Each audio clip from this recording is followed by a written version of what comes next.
What do you do when the man you vowed to love forever throws it all away and thinks he's won? At 34, Lauren had built a life with her husband, David, that she thought was unshakable. 15 years of shared dreams, late-night laughs, and quiet mornings over coffee in their cozy suburban home. They'd met in their early 20s, two ambitious dreamers with big plans.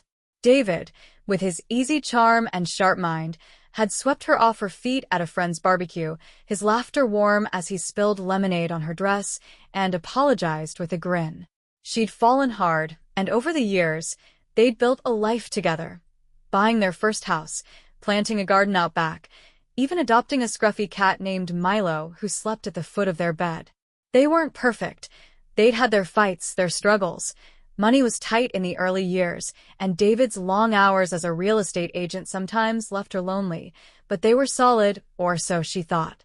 David had always been her rock, the one who'd hold her hand through late-night worries, who'd whisper, "We'll figure it out," when life got heavy. Until he wasn't. The cracks started small, so subtle Lauren barely noticed at first. 6 months ago, David grew distant, late nights at the office, vague excuses about client meetings, a new cologne she didn't recognize wafting off his shirts when she did the laundry. She'd catch him staring at his phone, a faint smile tugging at his lips, but when she'd ask, he'd shrug it off. "Just work stuff," he'd say, his tone clipped, his eyes avoiding hers. Lauren chalked it up to stress. His firm was expanding, and he'd been gunning for a promotion to senior partner, a goal he'd talked about for years. She trusted him, supported him, even when he missed their anniversary dinner 3 months ago with a last-minute text. "Sorry, babe. Work thing. I'll make it up to you." She'd smiled through the hurt, ordered takeout for herself, and waited, the candle on their dining table flickering until it burned out. She told herself he was working hard for their future, that this was temporary. She'd been wrong. Then, 3 weeks ago, he dropped the bomb that shattered her world. They were in their kitchen, the same one where they danced to old jazz records on quiet Sundays, where she'd baked him cookies after his first big sale. Lauren was stirring a pot of soup on the stove, the aroma of rosemary filling the air, when David spoke, his voice calm, cold, like he'd rehearsed it 100 times. "I'm leaving, Lauren." She turned, the spoon frozen midair, her heart lurching as she saw his packed bag by the door, a black duffel she'd bought him for a camping trip they'd never taken. His face was unreadable, his jaw set, his eyes fixed on the floor. "Leaving?" she echoed, her voice barely a whisper, her mind scrambling to catch up. "What do you mean?" "I've met someone," he said, still not looking at her, his hands shoved into his pockets. "Her name's Jessica. She's different." "I'm sorry." Lauren's knees buckled, but she gripped the counter to steady herself, the edge biting into her palms. "Different." Her voice trembled, a mix of disbelief and rising panic. "We've been together 15 years, David.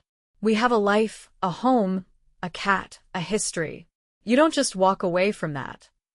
"I'm not happy," he replied, finally meeting her eyes, his gaze hard, unyielding.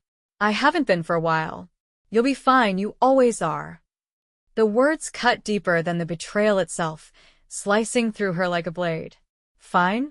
She'd given him everything, her time, her love, her trust, her best years.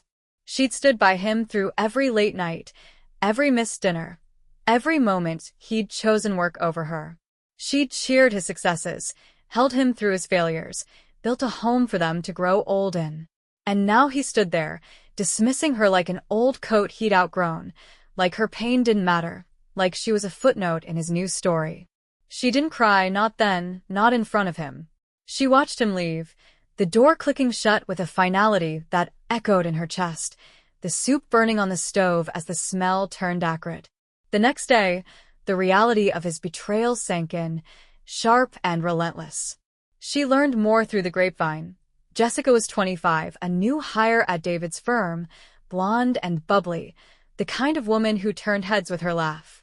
Friends whispered, neighbors stared, and David didn't even try to hide it. He took Jessica to their favorite restaurant, the Italian place where he'd proposed to Lauren 10 years ago, where they'd shared tiramisu and promises. He posted photos online, his arm around Jessica, grinning like a man who'd won the lottery, captioned with "New Chapter." Lauren scrolled through them on her phone, her chest tight, her fingers trembling as she zoomed in on his smile. His happiness was a slap in her face, a public humiliation that left her raw. She could have crumbled. Friends urged her to, calling with soft voices, saying, "Cry, scream, let it out, then move on." But Lauren wasn't done. David thought he'd walked away clean, that she'd fade quietly into the background while he played house with Jessica. He didn't know she held something he'd forgotten, a secret he'd buried years ago, one that could unravel his perfect new life. It came back to her that night, as she sat in their shared office, the room where they'd once planned their future over late-night coffee. She'd been looking for their mortgage papers, something to anchor her in the divorce she knew he'd demand, her hands shaking as she rifled through drawers. Then she found it, a locked drawer in his desk, one she'd never noticed before. Her curiosity piqued. She pried it open with a paperclip, her heart pounding, and pulled out a folder, unmarked, heavy, its edges worn. Inside were bank statements, emails, receipts, all meticulously organized. Her breath caught as she read them, the words blurring as her mind raced. David had been siphoning money, thousands, from his firm, funneling it into an offshore account. Dates, amounts, even a coded email to a contact. Keep it quiet. It was fraud, plain and clear, a betrayal not just of her, but of his career, his ethics, everything he'd claimed to stand for. Lauren sat back, the papers trembling in her hands, her mind a storm of shock and clarity. David had built his charm on a lie, risking his career, their life, for extra cash he'd never even spent. It was still sitting in that account, untouched, a ticking time bomb. And now he thought he could leave her behind, start fresh with Jessica, while she picked up the pieces of their broken marriage. No. He'd underestimated her, assumed she'd stay the quiet, supportive wife he'd always known. But Lauren wasn't that woman anymore. She tucked the folder into her bag, her mind racing with possibilities. She could turn him in, watch his world crash as hers had, see his smug smile vanish in a courtroom. But that was too easy, too quick. David needed to feel the weight of his choices, to see her rise while he fell. She'd play his game, but smarter on her terms. He thought he'd won, leaving her in the dust. She'd make sure he lost, slowly, painfully, in a way he'd never see coming. Lauren woke with the folder beside her on the bed, its contents a ticking clock in her mind, a secret that could destroy David as swiftly as he'd destroyed her. The bank statements, emails, and receipts, proof he'd siphoned thousands from his firm, gave her a power she hadn't expected when he walked out 3 weeks ago. He'd left her for Jessica, thinking he'd escaped their 15-year marriage unscathed, that he could start over with his younger, shinier girlfriend while Lauren faded into the background. But this secret was her leverage, a weapon she could wield to make him pay. She wouldn't turn him in, not yet. She'd make him sweat, make him see what he'd thrown away, what he'd underestimated in her. If he wanted to play the winner, she'd rewrite the rules of the game, and she'd play to win. She started small, methodical, her anger fueling her focus. She photographed every page in the folder, her hands steady despite the storm in her chest, and uploaded the images to a secure cloud account, password protected and untouchable. She locked the originals in a safe at her best friend Sarah's house, a precaution David would never suspect. Sarah had been her rock since the split, the one who'd shown up with wine and a fierce hug the night David left, who'd listened as Lauren poured out her hurt. "He doesn't deserve you," Sarah had said, her voice firm. "But don't let him walk away clean." Lauren hadn't known then what that meant, but now, with the folder's secrets in her grasp, she did. David couldn't know she had them, not until she was ready to strike.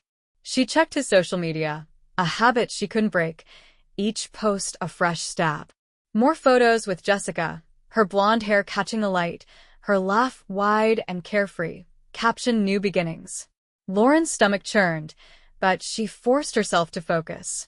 He was building a life on lies, a house of cards she'd topple when the time was right. Her first move was subtle, a test to see how he'd react. She called David, keeping her voice calm, even as her heart raced.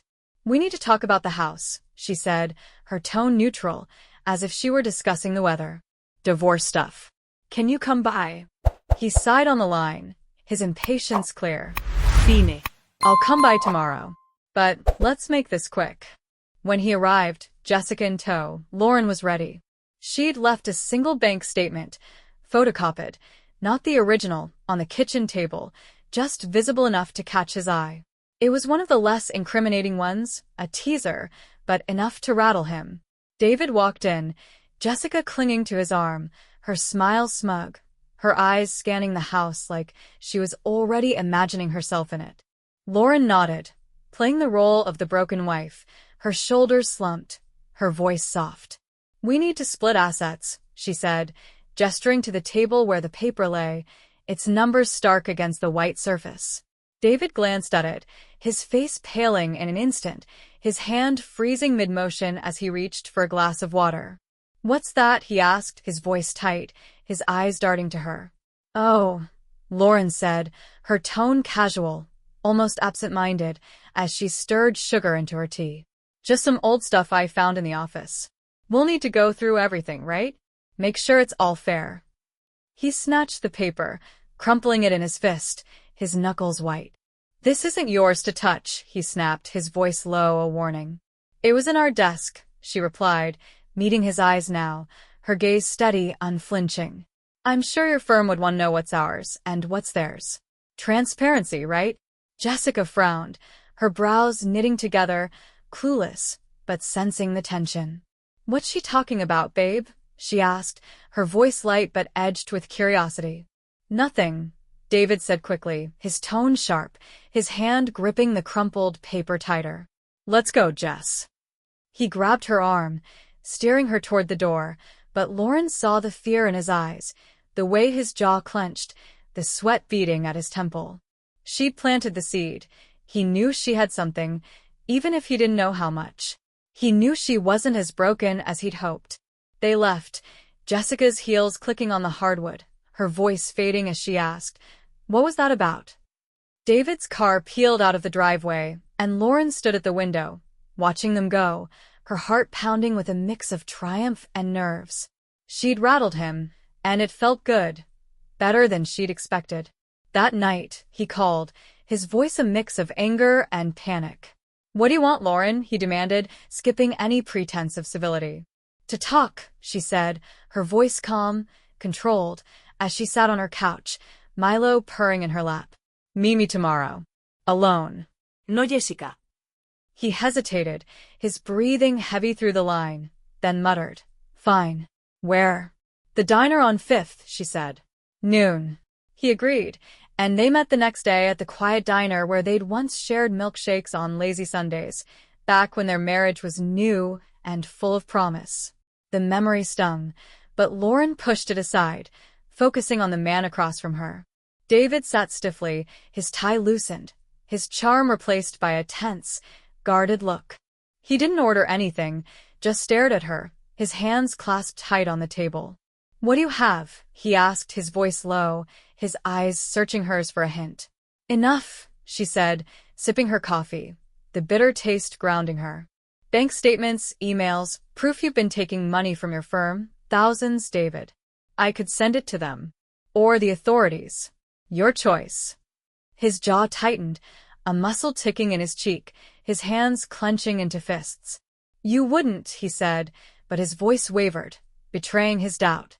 "Try me," she replied, leaning forward, her voice steady, her gaze unflinching. "You left me, David. You humiliated me, paraded your new girlfriend around like I was nothing. You don't get to walk away clean, not after 15 years. He leaned back, his face pale, his mind clearly racing. "What do you want?" he asked finally, his voice quieter now, resigned. Money? "The house? What?" "I want what's fair," she said, her tone firm, her eyes locked on his. "You don't get to start over while I'm left with nothing. Give me the house, half our savings, and I'll keep quiet for now." He stared at her, calculating, his fingers tapping the table as he weighed his options. Fine, he said at last, his voice clipped, his eyes narrowing. But you destroy everything you have. Every copy, every file. I want it gone. She nodded, lying through her teeth, her face a mask of agreement. Deal, she said, extending her hand. He shook it, his grip cold, his eyes still searching hers for a crack. He thought he'd bought her silence, that he'd won this round. Lauren let him believe it, let him walk out of the diner with a flicker of relief on his face. But she wasn't done, not even close. She'd take the house, the money, but she'd hold the evidence, a silent insurance policy for later. He'd hurt her, humiliated her, and she'd make sure he felt it, piece by piece. As he drove away, thinking he'd outsmarted her, she smiled into her coffee. The game was just beginning, and she was playing for keeps. Lauren stood in the lawyer's office, the scent of ink and leather heavy in the air, as she signed the papers transferring the house to her name. David's signature was already there, a jagged scrawl, as if he'd hesitated before giving in. He'd also handed over half their savings, $50,000, his face tight with resentment when they'd met to finalize it. He thought he'd bought her silence, that his secret was safe. Lauren let him believe it, but the copies of his fraud, bank statements, emails, proof of $80,000 siphoned from his firm, remained in her cloud, a quiet weapon she hadn't yet fired. She wasn't done with him. Not by a long shot. Back home, she walked through the house, her footsteps echoing in the space that had once been theirs. The walls held memories, 15 years of laughter, arguments, quiet nights, but they also held his betrayal. She couldn't live with his ghost. She grabbed a can of paint from the garage, a soft blue she'd always loved but he'd vetoed, and started on the living room. Each stroke felt like a reclaiming, a wiping away of his presence. She hung new curtains, white, airy, hers, and moved the furniture to suit her taste. The $50,000 sat untouched in her account. She didn't need it to survive. She needed it to build. Lauren had always been good with people, a skill she'd honed supporting David's career. Now, she turned it to her own use. She started a small consulting business, marketing for real estate firms, an ironic twist she couldn't ignore. She knew the industry inside out, had watched David charm clients for years. She'd learned, absorbed, and now she'd apply it. She built a simple website, reached out to old contacts, and pitched her services. Her first client came within days, a small firm needing a rebrand. "You're a natural," they told her after her first campaign doubled their leads. She smiled, modest, but inside, she felt a spark.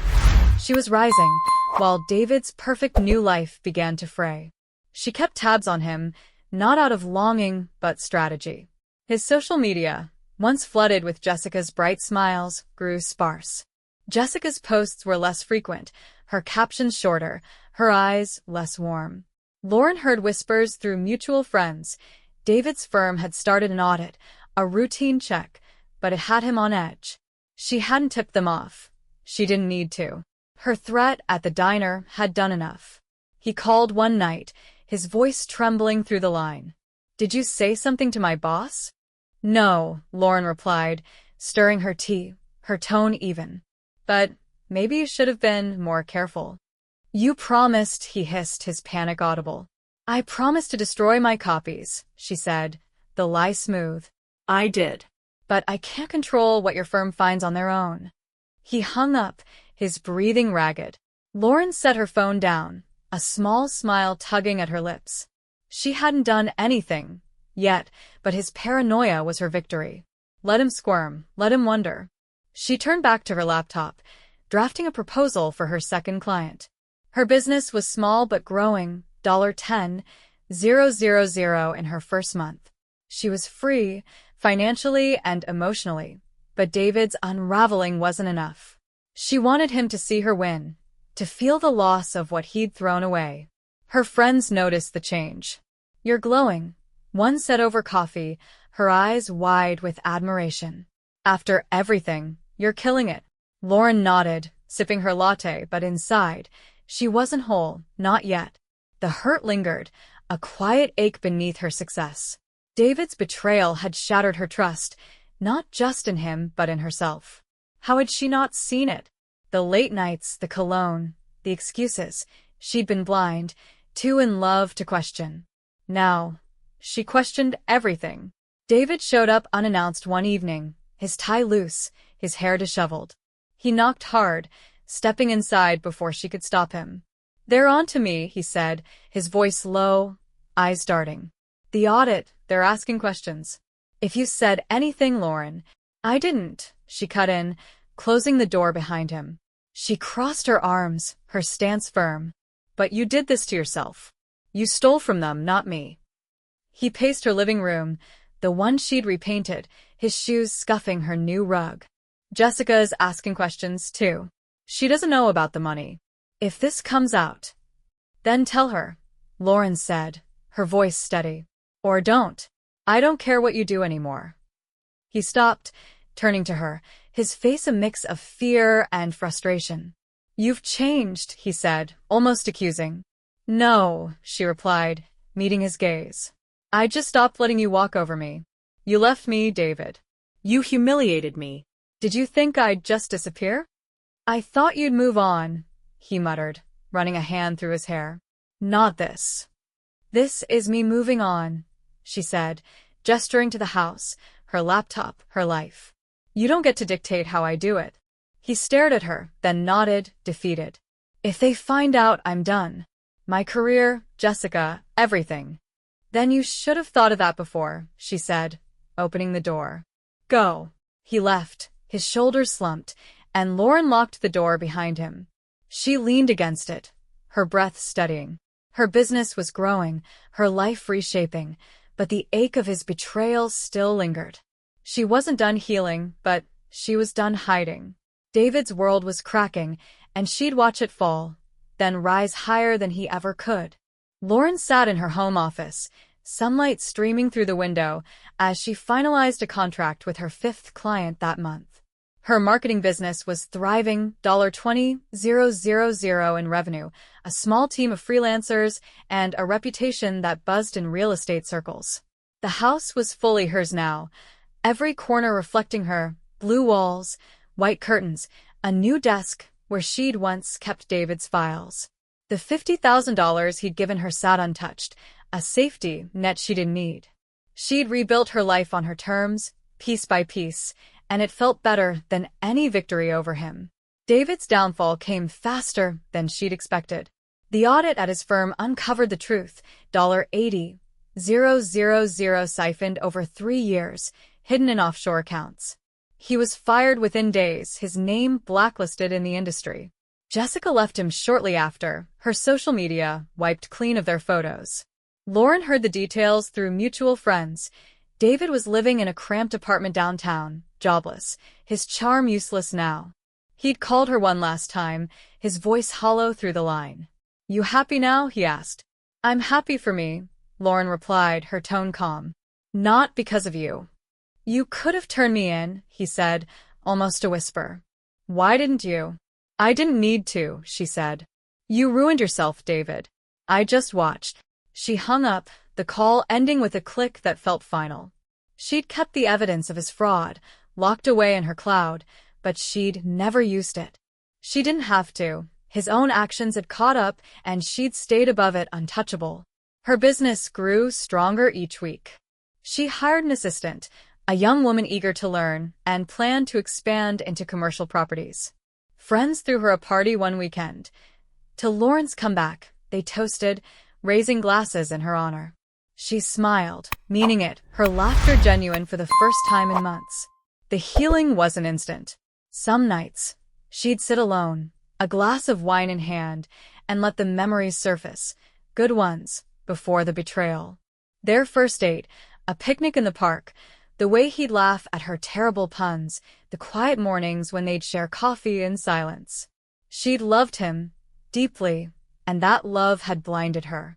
But it had also taught her how to trust her gut, how to stand firm, how to rebuild. She didn't hate him anymore. She didn't need to. He was a chapter closed, a lesson learned. One evening, she drove past David's old firm, the place where he'd met Jessica. Jessica was there, outside, laughing with a new man, her arm looped through his. Lauren felt nothing, no jealousy, no pain, just a quiet detachment. She let go, fully, and it felt like freedom. She kept driving, the city lights blurring past, and thought of her own future. A new client had reached out that morning. A big firm, her biggest yet. She'd pitch them tomorrow, confident, ready. At home, she lit a candle, its soft glow filling the room. She poured a glass of wine and sat on her couch, her laptop open to her business plan. She'd added a new goal, mentoring other women, helping them start over like she had. She'd been through the fire, and she'd come out stronger. David had thought he'd won, leaving her for Jessica, but Lauren had played the long game. She didn't need his ruin to rise. She'd done that herself, and it felt better than any revenge. She glanced at a photo on her shelf, one of her and her friends at the party, all smiles. She'd framed it that morning, a reminder of her new life. The ache of David's betrayal was a faint scar now, not a wound. She'd built something better, something hers, and no one could take it away. Lauren raised her glass to the empty room, a silent toast to herself. She'd lost a husband, but she'd found her strength. And that was the real win.